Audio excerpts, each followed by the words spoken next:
Boa noite, seja muito bem-vindo com uma live especial para você que tem dor oncológica, ou seja, dor durante o tratamento do câncer, com o meu amigo Edu, professor doutor Eduardo Filoni, uma pessoa de altíssimo gabarito, um fisioterapeuta de mão cheia, que vai trazer informações reais e práticas para que você possa avançar neste momento extremamente delicado do câncer, extremamente delicado do cuidado com o seu familiar, e muitas vezes você não tem ideia do que fazer, você não tem ideia de como agir.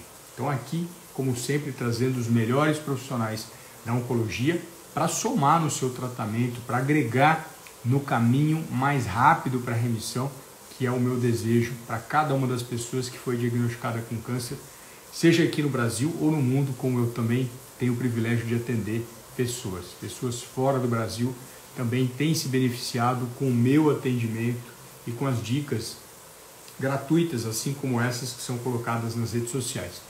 Querido Edu já está aqui comigo, a Tânia também está aqui comigo, sejam todos muito bem-vindos. Deixa eu aproveitar para chamar ele, porque ele é a estrela da festa e vai somar muito no seu feito, aguardando o aceite dele. Guardar um pouquinho. Grande Edu, como é que você está, meu querido? Tudo bem? Tudo bem, Alexander? Tá me ouvindo bem aí? Tá bom o áudio? Tá excelente o áudio, viu? Meu Deus, que legal, cara, que legal. Maravilha, Como é cara. que você Quanto tá? tempo, né? Tô bem, cara. Tô bem. Trabalhando aí nas universidades, né, cara, com a parte de sala de aula, algumas funções de gestão e indo firme e forte, graças a Deus, atendendo os nossos pacientes na clínica escola e muito feliz, né? Isso é o mais importante. E aproveito para agradecer o convite. Nos conhecemos em João Pessoa, há alguns anos atrás, em aulas que nós 2014. somos 2014. Olha como o Era tempo eleição, passa, né? era eleição presidencial naquela época, acredita? Rapaz, como passa rápido, né? 10 anos vai fazer, né, Edu? O ano que vem serão 10 anos. Exatamente, exatamente. Então foi uma amizade muito legal que nós fizemos lá naquele final de semana, onde você ministrou, né? Aula numa turma para o curso de nutrição, eu para o curso de físio. E é assim, né, cara, que a gente se encontra, né, na vida e vai conhecendo as pessoas, fazendo o nosso network, um networking sincero, né, pautado em princípios éticos. É muito legal isso, cara. Obrigado por ter lembrado de mim, por ter entrado em contato. Fico muito feliz pelo convite. Imagina, Edu, é um privilégio para mim ter a sua amizade, é um privilégio mostrar o seu conhecimento para as pessoas que sofrem dor. Você que é autoridade no assunto, tem um vasto currículo, mestrado, doutorado, e ninguém melhor do que você, né, Edu, para falar do seu currículo. Então, eu vou pedir a gentileza para você se apresentar.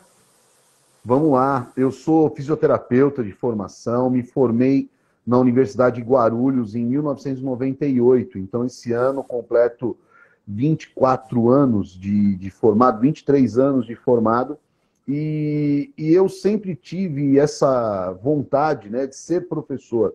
Eu me considero uma pessoa que gosta da sala de aula, gosta de uma lousa, né? Eu gosto de ensinar e junto, né, com essa vida acadêmica, eu transito ainda, né, como supervisor de estágio com os alunos, né, do último ano, onde eu tenho oportunidade de prestar assistência, de atender junto, né, com os meus alunos.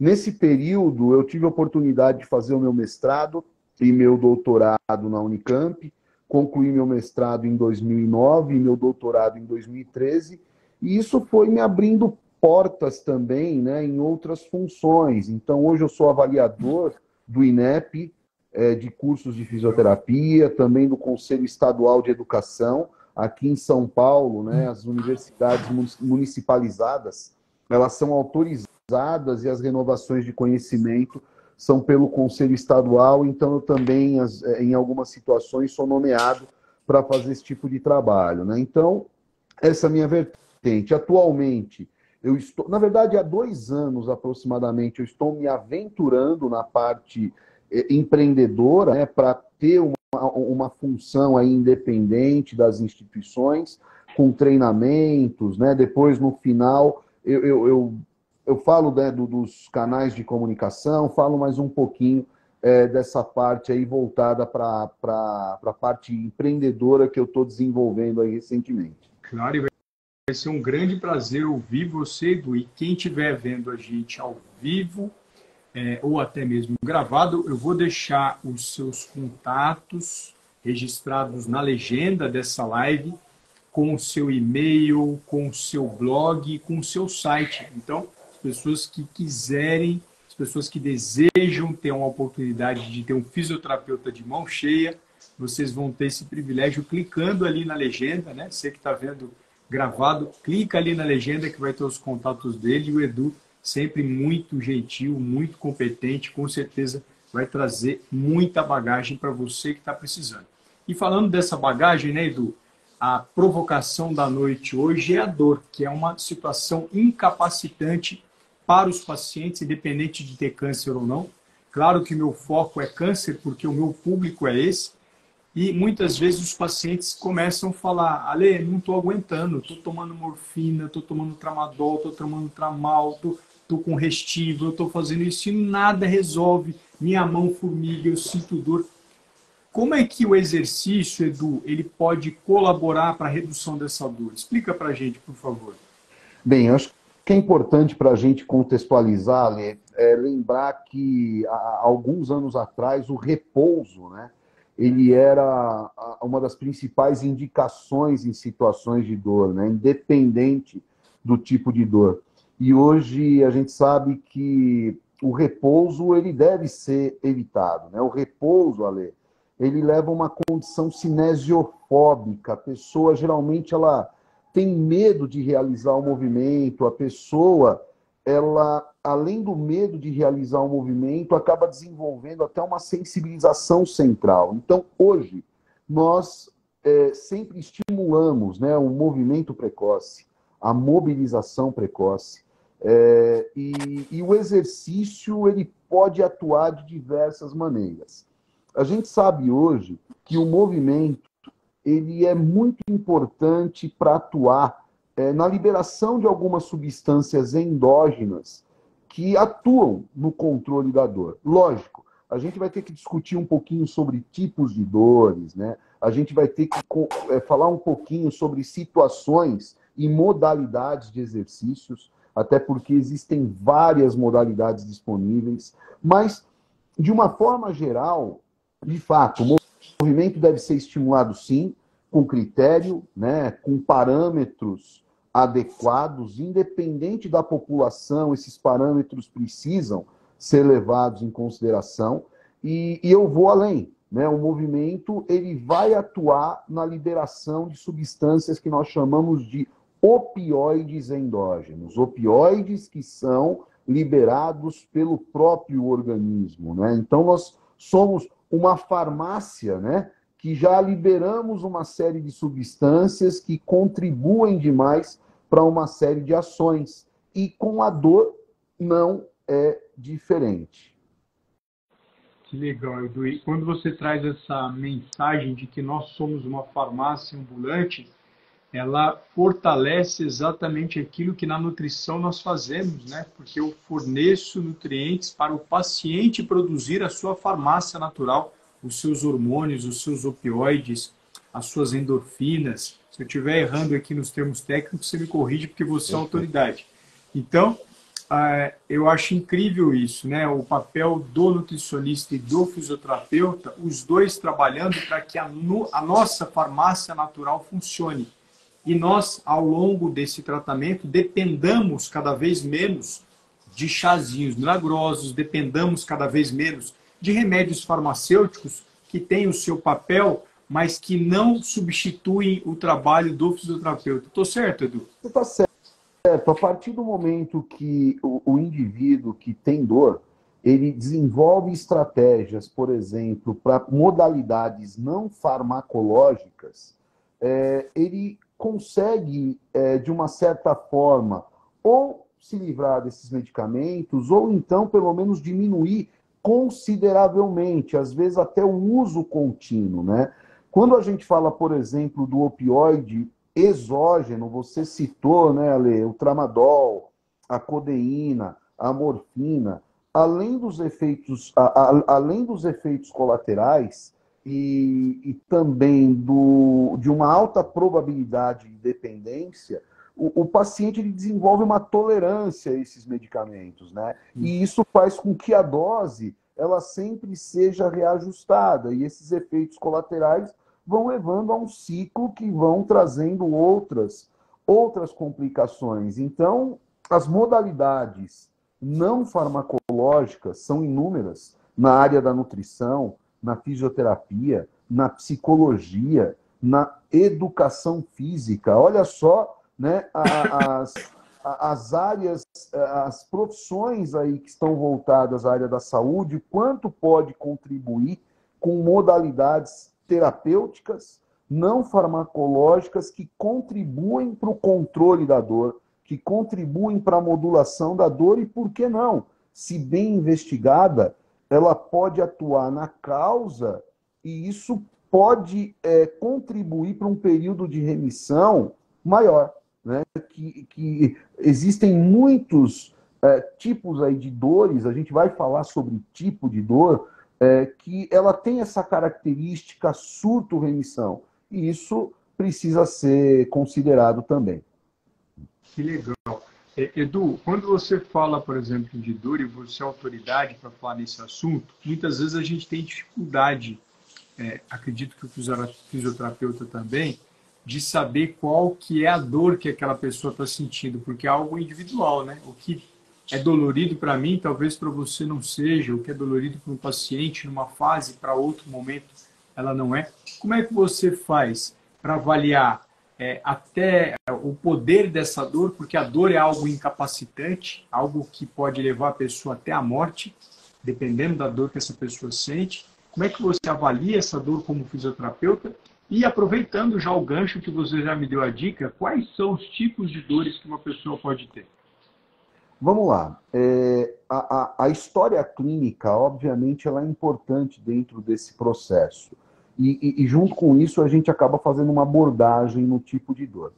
Importante frisar, a dor ela não tem um componente exclusivamente biológico. A dor não tem um componente exclusivamente físico. Então, já há muitos anos, consideram um modelo biopsicossocial da dor, né? Então, às vezes, a parte biológica e física pode ser o principal item, mas sempre tem um componente social envolvido, um componente mental envolvido também. Quando eu falo um componente social, um componente mental, às vezes a pessoa, naquele momento, ela está numa situação ou num ambiente onde um estímulo simpático-tônico ele é muito intenso. E aí, Ale, eu gosto muito de falar sobre sistema nervoso autônomo, né? Nós temos, obviamente, o sistema nervoso autônomo simpático, que é responsável pelas condições de luta ou fuga, o sistema nervoso autônomo parasimpático, que tem uma relação com reparação e digestão, e o equilíbrio desse sistema, ou desses dois sistemas, são importantes para o nosso dia a dia. E a gente precisa ter essa consciência. Isso nos ajuda a nos tornarmos seres humanos melhores, né? Uma convivência mais adequada em vários segmentos, né, da nossa vida. Família, trabalho, né, vida social. E isso tem uma relação com a dor. Então, uma pessoa, por exemplo, que ela luta e foge o tempo inteiro, pode ser relacionado a uma doença, a um problema familiar, a uma dívida, a um problema do trabalho, a um ambiente tóxico na comunidade ou no seu trabalho. Isso, a médio a longo prazo, começa a trazer consequências para vários sistemas orgânicos, né? Então, é aquele paciente que geralmente ele fala, olha, eu durmo muito mal, eu sou uma pessoa constipada, né? Eu fico 3, 4 dias sem ir ao banheiro, e são pessoas que têm essa característica simpático-tônica. Esse tipo de dor, Ale, geralmente são dor que estão relacionadas a espasmo muscular, tensão muscular. Então é aquela dor em repuxe, aquela sensação pesada em vários músculos do corpo humano. E esse espasmo muscular é muito comum levar a dor referida. Então, vou te dar um exemplo, né? Existe um músculo aqui na região do pescoço chamado esternocleidomastoide, que geralmente ele está espasmado. E a dor referida geralmente vem na região do fundo do olho, às vezes vem aqui na região da cabeça. O músculo trapézio, que também é um músculo que é muito comum as pessoas terem tensão. A dor referida ela vem pela região posterior aqui da cabeça, pela nuca, e passa por cima da orelha como se fosse um ponto de interrogação. Esse tipo de dor é comum. Esse tipo de dor é muito comum. Né? Chega no final do dia, trabalho, preocupações, né? E às vezes o parasimpático não age. E lógico, Ale, você sabe muito bem como nutricionista que o oposto é verdadeiro. Às vezes você tem uma pessoa parasimpaticotônica demais, aquela pessoa isolada, aquele isolamento social, aquela pessoa que ela vive num quadro às vezes mais depressivo. E isso, obviamente, também precisa ser levado em consideração. E eu vou além. Uma pessoa simpaticotônica, às vezes prescrever um exercício aeróbio para ele não é interessante, que vai ativar mais ainda o simpático naquele momento. Mas você pode trabalhar técnicas mais passivas, por exemplo, de modalidades terapêuticas, né? De uma forma geral. E também tem ao contrário, aquela pessoa parasimpaticotônica, onde você deve estimular os movimentos. Então, eu estou falando de um tipo de dor. Um tipo de dor, que é o espasmo, que é a tensão.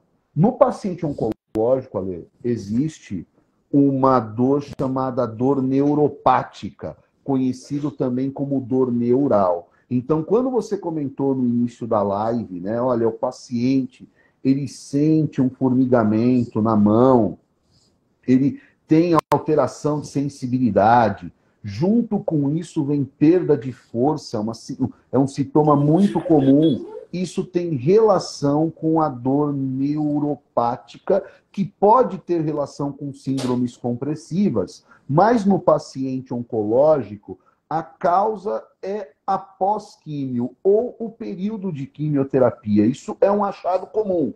Acontece com todos? Não obrigatoriamente, mas alguns pacientes acabam desenvolvendo. Outra coisa, o paciente ele pode baixar a imunidade, ele pode, de repente, desencadear um quadro de herpes zoster, que também leva à dor neuropática. Então, existem várias causas de dor neuropática. A hanseníase, a doença metabólica, como a diabetes, pode levar à neuropatia diabética, e um dos sintomas é a dor neuropática. E tudo isso, Ale, precisa ser investigado durante a avaliação, né? Então, perceba que a gente está fazendo uma abordagem que ela é relativamente longa quando se fala de causas da dor. Por exemplo, agora uma ouvinte aí da live colocou, eu tenho dor no ciático, a Mary, e síndrome do túnel do carpo. Isso são causas de síndromes compressivas, que também tem vários fatores, várias causas, que precisam ser investigadas. Que legal. Edu, é brilhante toda a explicação que você deu, uma baita aula, mas eu vou fazer o papel de moderador aqui, porque nós temos pessoas que entendem bastante os termos técnicos e nós temos um grande público, o maior público, que não entende nada desses termos. Então, eu vou fazer o papel de moderador e pedir para você nos ajudar a entender o que seria sistema nervoso, o que seria sistema nervoso simpático e parasimpático, para uma pessoa leiga, uma pessoa que recebeu o diagnóstico hoje do câncer e está sentindo dor no braço, nas costas, como eu vi uma das telespectadoras que nos colocou aqui. Como é que a gente... Ela fala assim, será que ele está falando comigo? Agora que ele falou uma pessoa parasimpática tônica, será que sou eu? Como é que a pessoa faz isso? Como é que a gente diferencia esses termos? Ajuda a gente. O termo autônomo, ele vem de autonômico ou automático, ou seja, são reações involuntárias. Então, quem está ouvindo a gente precisa lembrar disso. Então, quando eu estou muito preocupado, recebo uma notícia ruim, quando eu tenho uma dívida importante ali no dia seguinte que eu preciso agir, ou eu tenho um filho que está hospitalizado, uma mãe que está hospitalizado, eu fico numa situação de luta e fuga, né? A gente luta geralmente com aquela situação, a gente precisa resolver o problema. O organismo se prepara para isso, né? O organismo ele se prepara para essa condição de lutar, né? Só que, obviamente, que isso tem um limite. Geralmente, Ale, quando a pessoa ela passa por um período muito difícil, quando ela consegue resolver, ela geralmente fala assim, ufa, acabou. Eu não sei como eu consegui passar por isso, e aí ela fica doente, né? Precisa ser resolvido. E quando ela fica doente, quando o corpo resolve, né, essa situação, é aí aonde entra o sistema nervoso autônomo parasimpático, né? O parasimpático, ele vai ter relação com sono, com a digestão. Então vamos dar um exemplo simples. Quando nós estamos dormindo, nós estamos em parasimpaticotonia. A pessoa que não consegue dormir, o que ela vai fazer para entrar em parasimpaticotonia? Ela vai tomar remédio, que é o que a gente estava conversando no início da live, né? Então, será que se eu tenho consciência dessa informação, isso que a gente está fazendo, a gente está educando em dor, né? Estamos fazendo uma educação em dor. E isso faz parte do processo, porque se ela tem uma informação, ela fala, opa, peraí, eu vou tentar desenvolver estratégias ou hábitos para eu ter um sono de qualidade sem precisar do meu remédio. Eu vou tentar me organizar para eu ter um sono adequado sem precisar do meu remédio. Na área de nutrição, Ale, depois você pode até complementar. As pessoas, elas não têm tempo, às vezes, de almoçar, de jantar. Elas comem correndo, jantam correndo, almoçam correndo, tomam café correndo, quando o fazem. Esse é um momento de ação do parasimpático, né? Esse é um momento importante dentro do processo de atuação do sistema nervoso autônomo. Então, acho que são dois exemplos que acabam ajudando um melhor entendimento desse conceito. Que legal, Edu. E obrigado pela explicação. E não sou eu só que estou falando isso, né? Eu tenho a Fê Gomes, professor Edu é demais, e não é só ela. Temos aqui também a Mary Araújo. Sou suspeita para falar, mas o Edu é fera, kkk. Foi o meu professor na Unixul. Então, Edu, você está com seus fãs aqui também, não só eu, fazendo os elogios de pessoas que admiram muito o seu trabalho. Que legal, né? Muito bom. Você é professor na Unixul ainda? Continuo 24 anos de Cruzeiro do Sul. Na verdade, 23, né? Desde 2000, agosto de 2000. 23 anos de Cruzeiro. Que legal, cara. Que bacana. Deu uma travadinha aqui, Edu. Não sei se você está... Eu tô te...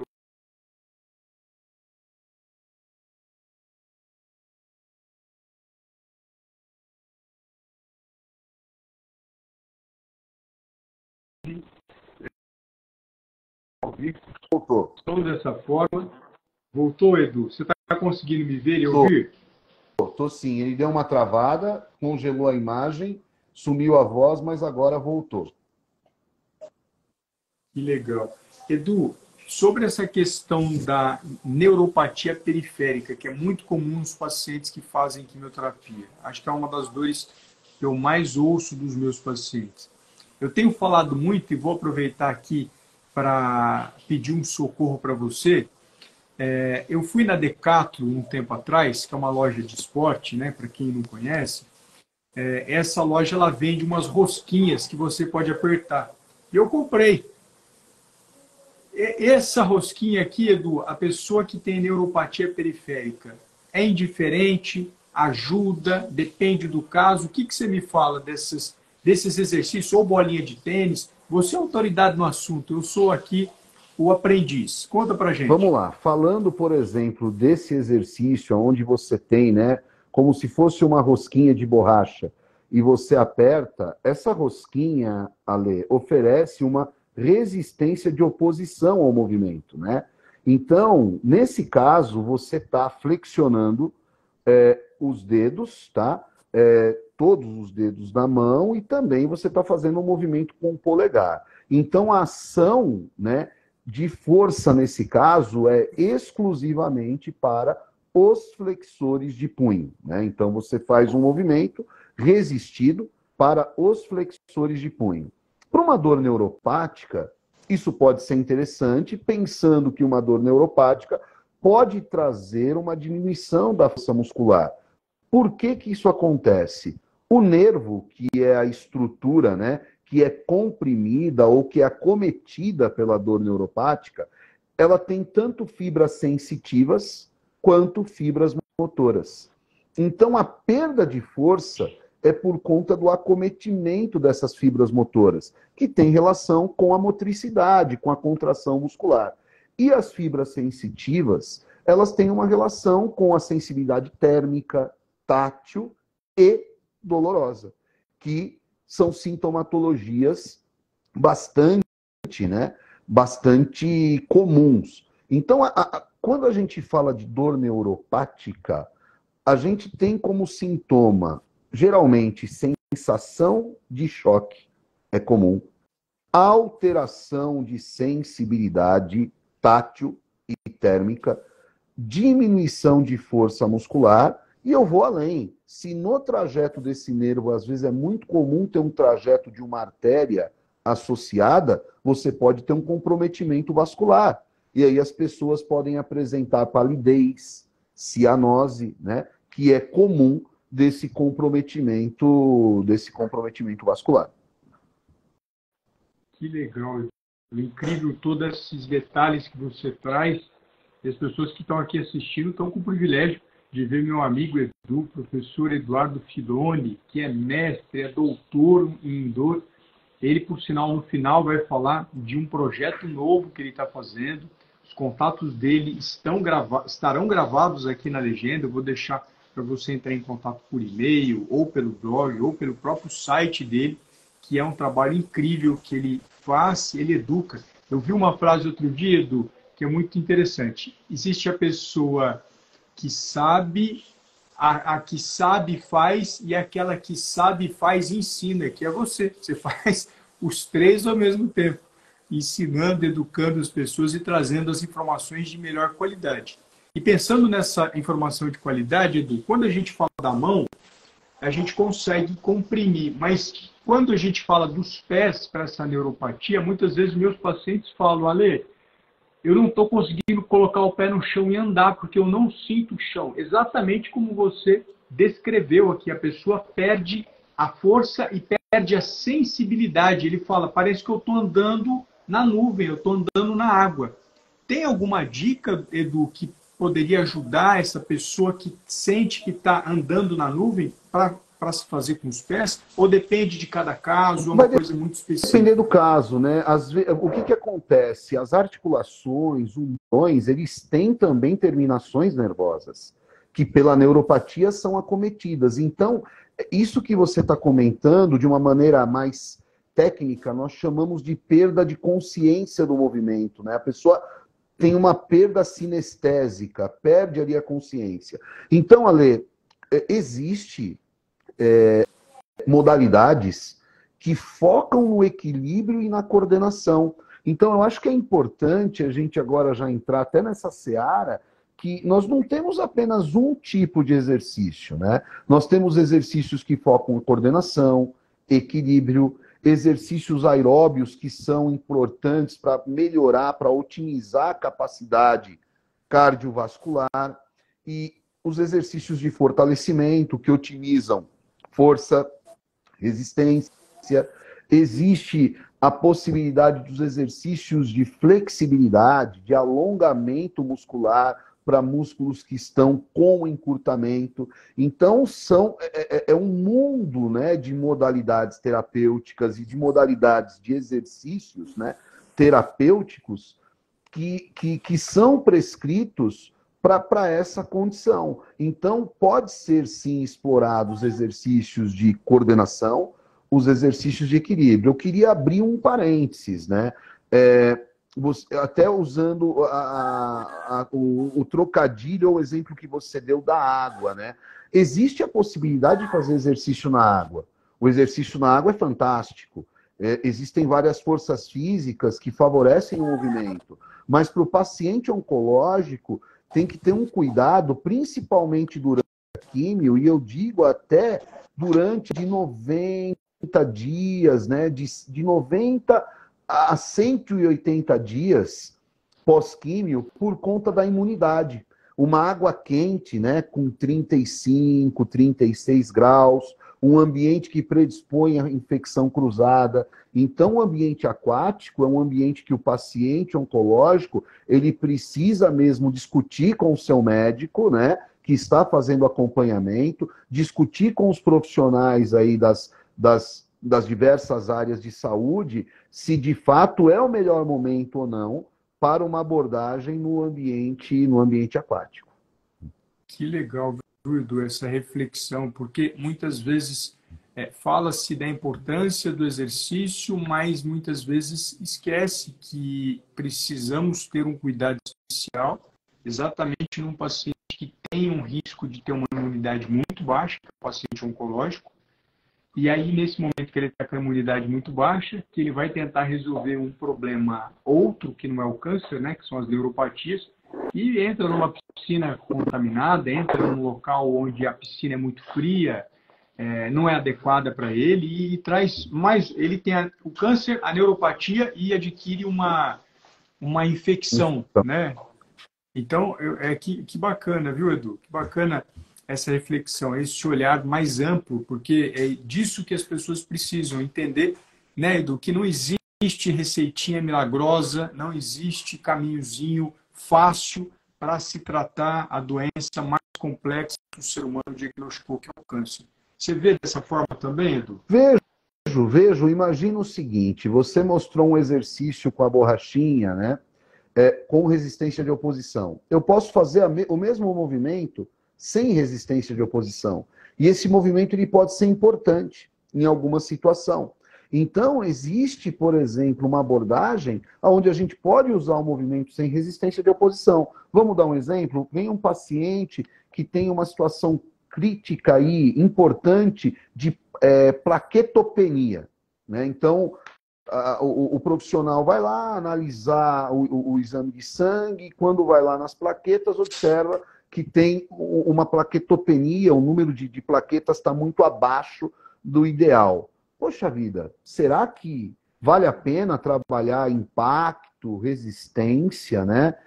A gente pode trabalhar exercícios ativos livres, exercícios assistidos, dependendo da condição do paciente no leito, até exercícios passivos, né? Onde você não tem nenhuma contratibilidade envolvida no processo. Então, a decisão da prescrição, ela é importante quando você tem essas complicações decorrentes não só do paciente oncológico, né? Vamos pegar uma situação de anemia, o paciente ele tem aí você tem a fadiga como um efeito colateral, né? E um efeito colateral importante. A fadiga, Lê, é a diminuição da resposta de contração do músculo. E isso pode até favorecer uma exaustão, que é uma ausência de resposta. Então, a gente tem que ficar muito atento, né, a esses sintomas que um paciente pode apresentar. Que legal, viu, Edu? Olha que bacana ter essa visão ampla, né, de um doutor como você, no qual consegue, além do exercício, aprofundar nos exames de sangue e perceber, opa, peraí, você está fazendo quimioterapia, a sua plaqueta, mesmo tendo uma excelente nutrição, pode cair muito, e o médico vê a plaqueta baixa e, de uma forma padrão, ele fala, não faça exercício, porque o médico entende, talvez, sem desmerecê-los, que o paciente vai correr, vai fazer um exercício de impacto, e a gente sabe que o impacto ele pode acelerar mais ainda o uso dessa plaqueta que está baixa. Para quem não sabe, plaqueta é um corpúsculo celular que está associado à cicatrização. A todo momento a gente pode ter um sangramento interno, pessoas saudáveis ou não saudáveis podem ter, mas o paciente com câncer é mais arriscado, porque se ela já está baixa, ele pode ter uma hemorragia e isso piorar muito o quadro dele a ponto de receber uma transfusão de sangue. Então, quando tem esse olhar especial do Edu para perceber que no sangue a plaqueta está baixa e é possível fazer um exercício sem impacto, isso é brilhante, Edu. Isso é brilhante, isso é extraordinário, né?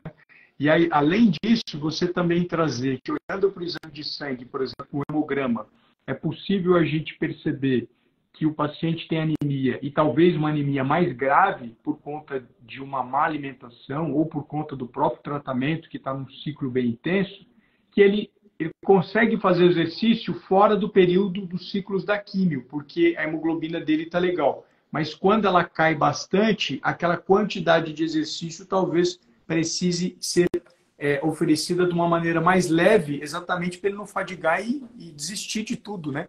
Parar. É por aí, Edu? Estou fazendo o raciocínio certo em relação ao que você está falando? Exatamente, exatamente. A gente pode citar uma série de outras complicações que exigem cuidado. Uma delas é a osteoporose ou a osteopenia, que é uma diminuição da densidade óssea, né? Então, imagina um paciente, Ale, que tem um câncer ósseo, um tumor ósseo, e que ele vai procurar ali pensando na prescrição do exercício. A gente tem que entender essa condição da densidade óssea exatamente para controlar, modular esse impacto, o risco que ele está correndo de uma fratura, por exemplo, patológica, né? Então, isso eu estou dando foco, né, no paciente oncológico, até pelo tema da live, mas poderia ser um idoso, né? Então, é o que você comentou. A pessoa ela não precisa deixar de fazer o movimento, mas existe a possibilidade de a gente incluir modalidades corretas, numa intensidade correta, e que contemple, né, essa finalidade do movimento, diminuindo essa questão cinesiofóbica, que é o medo do movimento. E aí eu queria, Lê, aproveitar e falar de um conceito que você citou no exemplo da plaqueta, que a gente tecnicamente chama de catastrofização. Então a pessoa fala, olha, você tem uma diminuição, né, do número de plaquetas, e você não pode fazer o movimento, porque se você, por conta dessa plaquetopenia, fizer o movimento, você vai sangrar de maneira espontânea e você pode morrer de hemorragia. Isso é algo que, infelizmente, é comum. É comum pelos profissionais da saúde, e aí eu incluo todos os profissionais da saúde, né, para não direcionar, e às vezes é comum pelos familiares que estão, né, envolvidos nesse processo, né? Ou o paciente também, ele tem esse perfil autocatastrofizador, né? E isso precisa ser tratado com muita atenção, com muita escutativa, com muita explicação. Eu poderia passar aqui a madrugada inteira citando exemplos de catastrofização de pacientes que me relataram, aonde eles vão lá para tentar resolver o problema e eles saem de lá com um número absurdamente maior de dúvidas, né, Ale? Então, é um conceito que tem relação também com a dor. Também tem relação com a dor.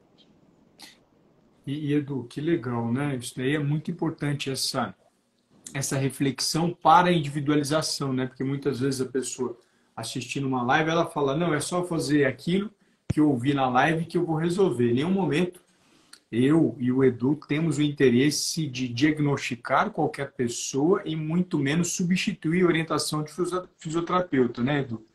Então, sempre esse zelo que eu tenho e um cuidado de lembrar que todas essas informações são para você aumentar o seu grau de consciência sobre a importância do exercício. E no momento em que encontrar o fisioterapeuta ali no centro oncológico, o educador físico, pedir uma orientação detalhada para aquilo que ele vai fazer. Eu me lembro, Edu, de uma paciente que ela, tomando os bloqueadores hormonais, que a gente já conhece muito bem, tamoxifena, anastrozol, letrozol, esses medicamentos, muitas vezes, eles reduzem a densidade mineral óssea.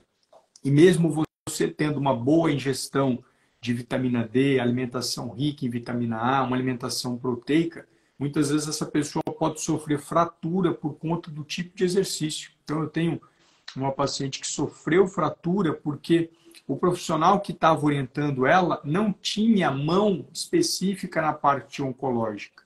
Então, passou um exercício que era um leg press para ela fazer, inclinada, deitada, e ela fraturou 3 costelas. Ele não fez de maldade, né? Não houve má fé dele, e no osso dela, graças a Deus, que era uma preocupação minha, que eu pedi para ela procurar um médico, ela não tinha metástase óssea, porque metástase óssea também aumenta a fratura, não é só osteoporose e osteopenia.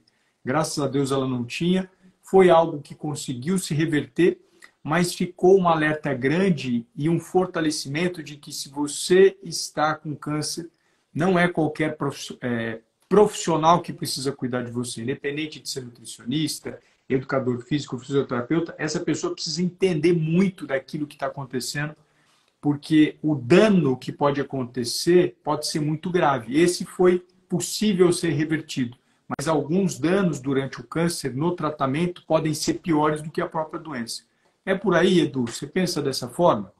Exatamente, exatamente. Eu acho que hoje, né, existe uma vertente que eu acho correta, aonde, né, os pacientes oncológicos, os pacientes diabéticos, os pacientes com doenças crônico-degenerativas, né, de sequela neurológica, os pacientes durante a hemodiálise realizam exercícios, né, realizam exercícios, mas precisam ser prescritos de maneira correta, em relação à modalidade, em relação à intensidade, em relação à frequência, são muitos parâmetros, né? Então, eu participei recentemente de bancas, né, de doutorado, onde várias modalidades terapêuticas foram utilizadas, de exercícios, foram utilizadas durante a hemodiálise. Mas existe uma série de cuidados, uma série de complicações que podem acontecer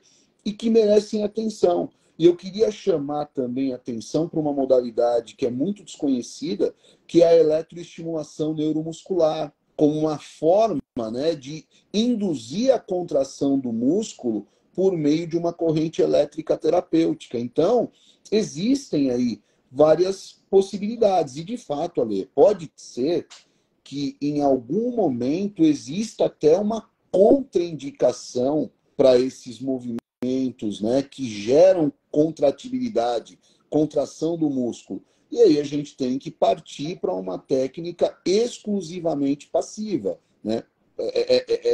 Às vezes é necessário. Que legal, Edu, que legal. E a gente sempre vê o trabalho do fisioterapeuta, principalmente quando o paciente ele está acamado no hospital e ele não pode sair da cama, o trabalho que o fisioterapeuta faz ali para respiração, né, para melhora cardiovascular, porque um paciente acamado que não pode ficar deambulando, ele precisa fazer exercício, ele tem que imitar que ele está andando, né, Edu? Ele tem que imitar de alguma forma deitado, soprando com os aparelhos que você é autoridade no assunto, para imitar, mesmo deitado, que ele faz o exercício, porque a complicação de ficar com cinesiofobia ou não fazer exercício, você desde o começo já apontou, é muito grave. O repouso pode ser muito grave, é fundamental o exercício. Caminha dessa forma, Edu? É isso aí, caminha dessa forma. Você tocou num assunto muito importante, que são as condutas respiratórias associadas. Isso é fundamental, né? Então, você tem esse trabalho também de conscientização. Outra coisa, você comentou da possibilidade de imitar, de mimetizar uma ação de exercício, por exemplo, numa maca ou num tablado. Eu posso colocar o paciente com os pés fixos na parede, deitado, e pedir para ele descarregar peso numa situação onde ele não consiga ficar em pé. né? Então, é um outro ponto. A gente também não pode esquecer, Ale, das modalidades que são fundamentais para a conscientização de musculatura de assoalho pélvico, de musculatura da região pélvica e abdominal, que ajuda demais a estabilizar a região lombar.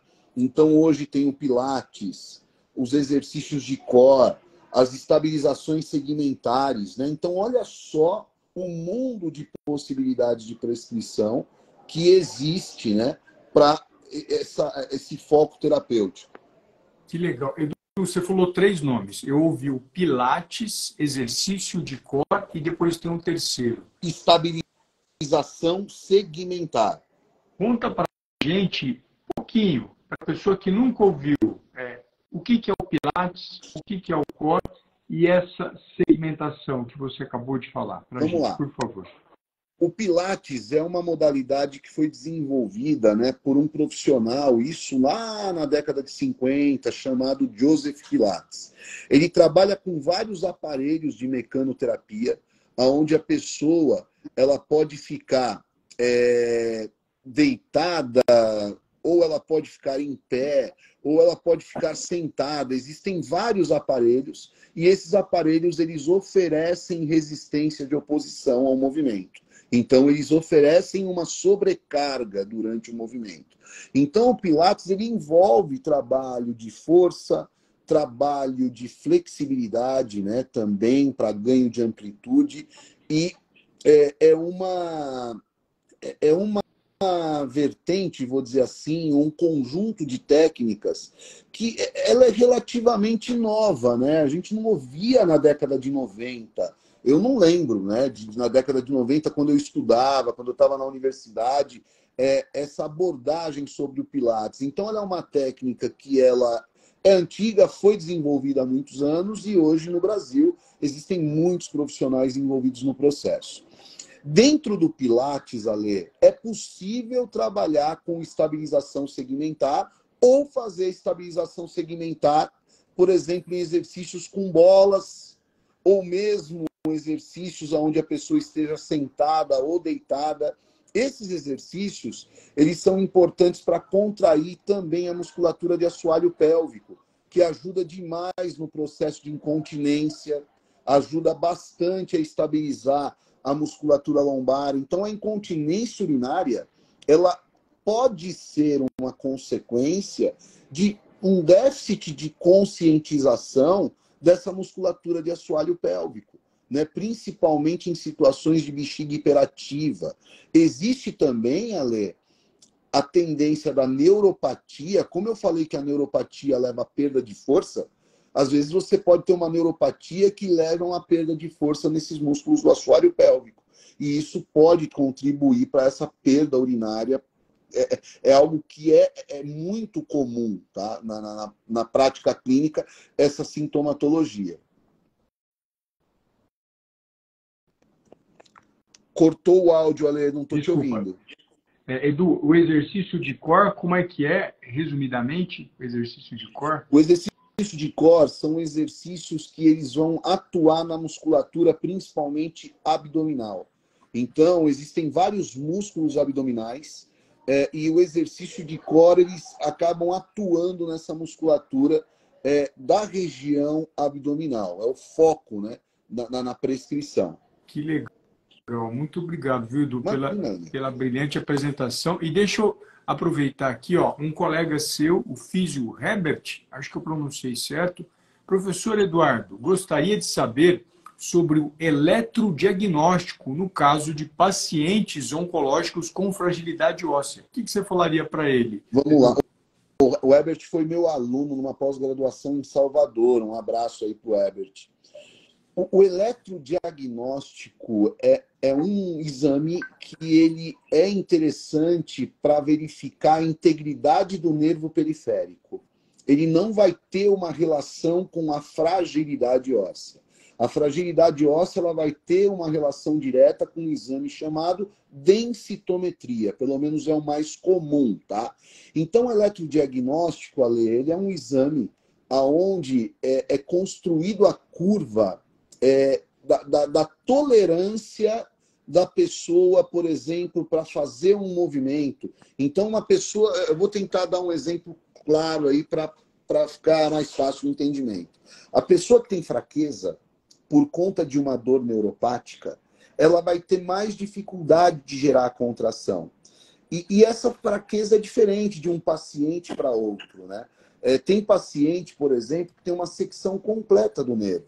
Se ele tem uma secção completa do nervo, ele tem uma paralisia desse músculo. Não é comum isso acontecer no paciente oncológico, é mais comum o déficit de força. Então, o eletrodiagnóstico ele vai te mostrar como é que está a curva do limiar motor desse paciente. Então, conforme o paciente for evoluindo, essa curva vai baixando. E se a curva baixa, o paciente ele vai melhorando, né, no ponto de vista clínico, essa questão da contratibilidade. Então, ele é um exame específico.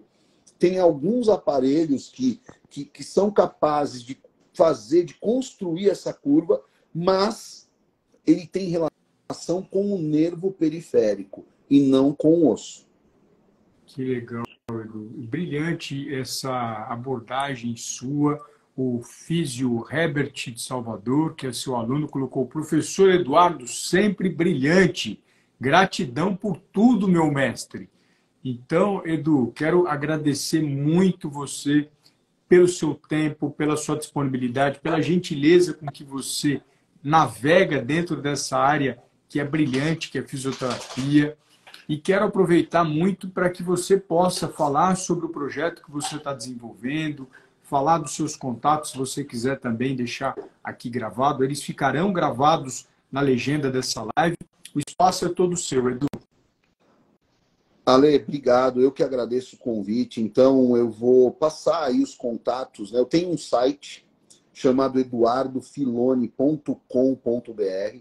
Nesse site eu divulgo os meus treinamentos, né? Principalmente na área de agentes eletrofísicos, de avaliação, anatomia palpatória. Então, eu realizo, né, treinamentos para equipe fechada, eu realizo aulas particulares para grupos ou individualmente, né, para pessoas que têm, às vezes, né, a necessidade de melhorar a sua capacidade de avaliação clínica de pacientes, né, nas diversas áreas de atuação da fisioterapia. Junto com esse projeto, eu escrevo um blog, tá? Então, o endereço do meu blog é @flz4, né? Blog, deixa eu só pegar aqui direitinho, que eu passei para você, só para passar a informação correta. Tá aqui, ó, Claro.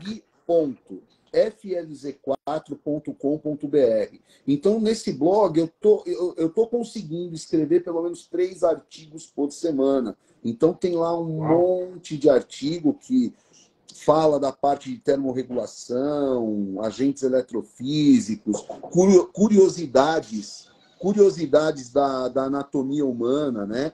Então, é um blog que é bastante interessante. E nessa empresa FLZ4 eu tenho um espaço para cursos, né? Então eu tenho, às vezes, ou com um grupo fechado que me procura, ou eventualmente eu tenho aí uma agenda de curso onde eu realizo nesse espaço. Também eu estou com 2 cursos no Hotmart, um de crioterapia nas lesões esportivas e um curso de termorregulação, entendendo a termorregulação. Então, se o profissional da saúde quiser entender um pouquinho melhor sobre controle da temperatura corporal, as complicações, como isso funciona durante o exercício, é um curso muito legal, com videoaulas, aulas na lousa lá no Hotmart. Então, é só ir lá e pesquisar, ou se tiver uma dúvida, edufilone@hotmail.com. Eu estou à disposição também para tá esclarecendo. E, Ale, no mais, cara, agradecer demais o convite. Eu fiquei muito feliz quando eu recebi a sua mensagem convidando para uma live, porque a gente vê que, apesar do tempo, né, e das nossas funções aí no distanciar fisicamente, a gente é lembrado, cara, e é muito bom, né, a gente ser lembrado por uma conversa que nós tivemos lá num final de semana muito agradável e a trabalho em João Pessoa. E também eu fico muito feliz que durante a live eu vi colegas de infância entrando, amigos de colégio, alunos, colegas de turma de faculdade. Então, é muito legal a gente receber esse carinho, e eu tenho certeza que é uma audiência que também vai nos assistir aí posteriormente, né, com a live gravada. Então, muito obrigado mesmo, e conte comigo sempre que você precisar. Que legal. Edu, eu só tenho a agradecer mais uma vez a gentileza de você me atender. Eu fiz o convite, você prontamente já falou que estava disponível para ceder informações. Então, esse espaço é para profissionais brilhantes como você. Então, você abrilhanta aqui o perfil, você agrega muito, e eu desejo que as pessoas que me acompanham possam acompanhar você também, os profissionais de educação física que aqui estão, educação física, fisioterapia. Acredito que o seu curso também abre essa porta para educadores físicos, não abre, Edu? Então, estudantes, pós-graduados, educadores físicos, fisioterapeutas, profissionais que trabalham com o corpo, não sei, estou trazendo mais aluno para você. Entre em contato com o Edu, escrevam para ele, mandem e-mail, porque ele é muito gentil e com certeza vai trazer para você o melhor conteúdo para que você entenda como você vai fazer o beabá do movimento, né? Então, Edu, obrigado pelo carinho, obrigado pela atenção. As portas sempre estarão abertas para você. E, claro, obrigado a todos que aqui estiveram, obrigado pelos comentários, obrigado aqui pelos corações que, claro, vieram para você, que trouxe um brilho especial para essa noite. Um forte abraço a todos, um forte abraço para você, Edu. Valeu, Ale, abração, obrigado. Até mais. Até mais.